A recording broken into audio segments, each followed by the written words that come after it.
And these go together, obviously, because you're tapping into your team as a leader. So your team's your biggest asset, and you need to treat them that way. Okay, you need to remember, I've seen a lot of studio owners who put this wall up between them and their team. They don't want their team to know stuff. They hide things from the team. I don't know if it's because of our industry and the fear of losing students to teachers, which is a really common thing in our industry, even when they're contracted quite well, which obviously should be in their contracts. Maybe it's that, but you can't have that wall up to get the best out of your team. Choosing the right people is hard because there's not necessarily the right people out there, so I get it. But we do need to really try and work on getting that right team and listening to what they have to say. A lot of times they'll have their ear to the ground more than you do. People might be scared to approach you and say things because you're the studio owner, the CEO, but they might approach your team because they find that they can get in their ear. And I'm sure you've had that happen before, especially younger teachers. And sharing your stuff takes nothing away from you. It makes you a better leader. So giving them, teaching your team as well, giving them more actually makes you a better leader and makes the whole studio culture better. And if they feel like you're invested in them, they'll care more about the outcome of the studio and of their classes and of everything. So yeah, they want to feel part of it, I think makes a huge difference. This is Sir Richard Branson said, a company's employees are its greatest asset. Now, I think he would know, let's face it, there's not that many people who've done quite as well as he has. And he's always stayed down with his team. He's very natural. He's, you want to make sure that you make the team part of it. Apple recently improved their employment retention by 28% with just 5 rules. So just 5 things. So all they did was they put in the 5 rules of unite employees around a strong vision and mission, which we've talked about.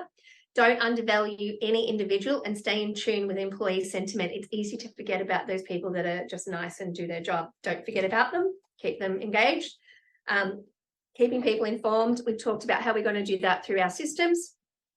Choose the right employees to begin with, which I know can be hard in our industry because they're just not out there at the moment. I'm hoping that, COVID, 2 years of COVID, being a lot of dancers sort of dropped off, especially in Melbourne, a lot of dancers dropped off that would have probably gone into teaching. So we probably have a little bit of a dip, but I'm hoping that's going to sort of level out. Let's fingers crossed. I'm not sure if everyone's having trouble finding teachers at the moment or if it's just sort of more COVID related people, but that would be interesting to do some research on that.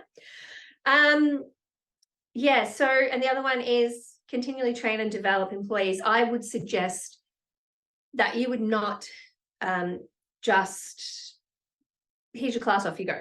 Like, you've got to have team meetings, and in your team meetings, yes, you'll talk about concept prep and you'll talk about a class, but also give them some training. Maybe train them on retention strategies. Maybe give them training on, there's lots of things that you could potentially give your team training on. And I think that makes a really big difference. So we're just letting somebody in, so I've just got to get my clicker back. Sorry, when somebody leaves, sometimes I lose, and comes back in, I sometimes lose my clicker, but that's okay. All righty. All right, so sharing the load. Look, each studio's perfect pitch is different. So none of us actually want the same studio. So we're actually not as competitive as we've sort of always felt with each other, because we all want something different from our perfect studio. If you're the CEO, you need to decide if you can afford more people. Do you want to put on more team members? What can you afford to do?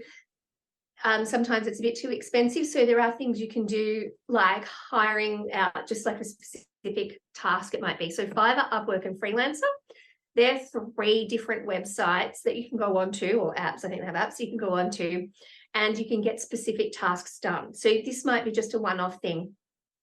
You can pick up someone from between $5 an hour and $50 an hour. Like, it's a really broad range. You can see their work. That might be creating your program for your concept, for example.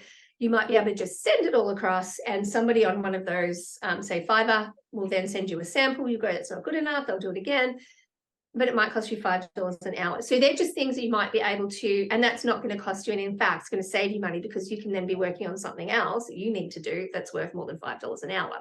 So that might be a way to share the load and to sort of delegate and get started delegating. So looking at those websites could be really good for you.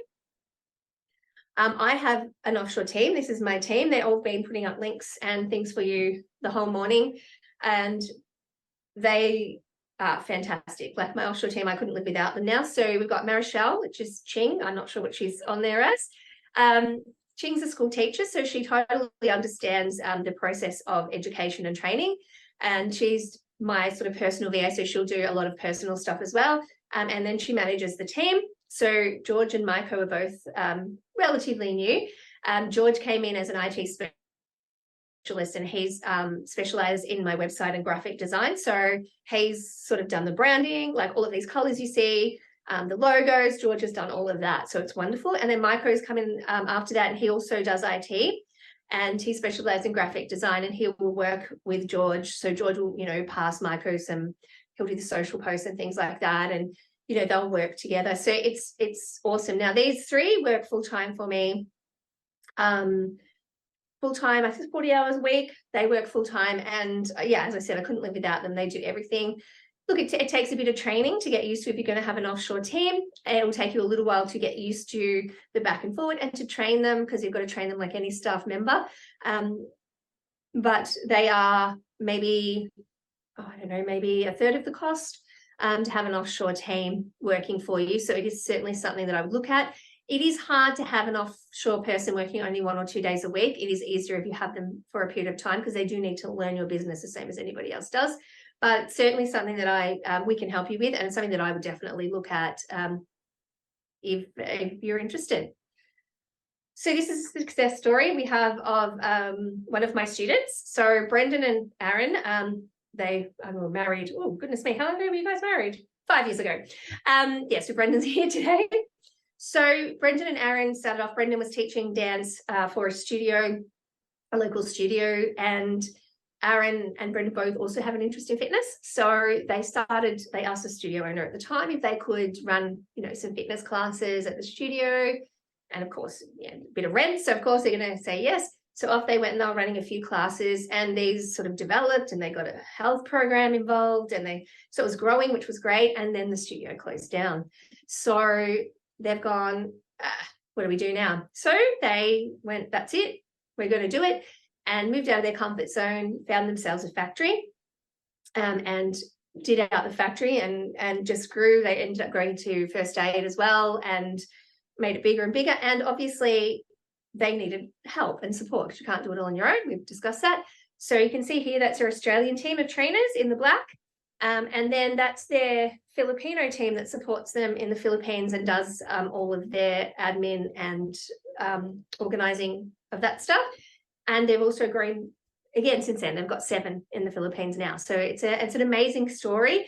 And I think people tend to have this feeling of, look, it's, I don't want to get some in the Philippines because they're cheaper. Am I ripping them off?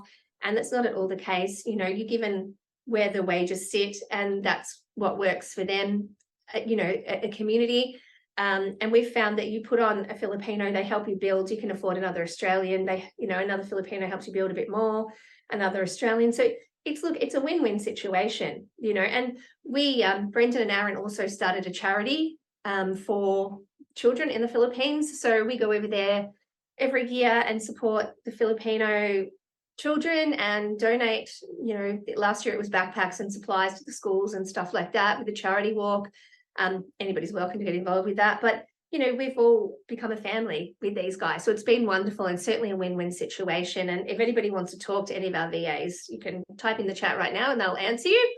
But it's been a fantastic experience for us. And I think we're going into our 3rd year of virtual assistants, and just would never go back. So it is something that you might want to think about.